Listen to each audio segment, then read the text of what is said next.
दरम्यान वंचित बहुजन आघाडीसोबतच्या नव्या राजकीय समीकरणावरती काँग्रेसचे प्रदेशाध्यक्ष हर्षवर्धन सपकाळांसोबत बातचीत केली आमच्या प्रतिनिधींनी. पाहूया.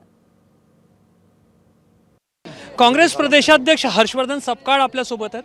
हर्षवर्धनजी, आजचं आंदोलन झालं, मी प्युअरली पॉलिटिकल प्रश्न विचारते. काँग्रेस आणि वंचित एकत्रित यावे यासाठी गेल्या 2 विधानसभा निवडणुकांमध्ये प्रयत्न झाले. आज जे झालं आहे, पुढे हा चित्र वाढत जाईल का? सर सलामत तो पगडी हजार.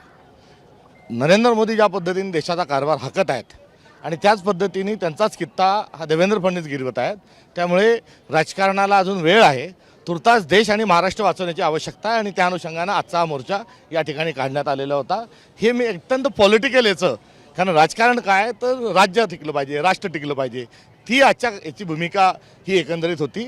निवडणुका लांब आहे आणि या अनुषंगानं याचं विश्लेषण करणं मला असं वाटतं की चुकीचं आहे. पण काँग्रेस आणि वंचितचं सहकार्य वाढत जाईल. आता पुढे जिल्ह्यात जेव्हा मोर्चे काढायचे तिथे या सहकार्य कायम राहील. या मोर्चाला सर्व पक्षांनी जे संविधानवादी आहे त्यांनी एकत्र यावं, ही या मोर्चामागचा जो भूमिका आणि आशय होता तोच आशय जिल्हा स्तरावर राहील. प्रकाश आंबेडकर यांच्यासोबतची जी केमिस्ट्री तुमच्या पूर्वीच्या काँग्रेसच्या नेत्यांची होती आणि तुमची आहे, याच्यात फरक दिसतोय आम्हाला.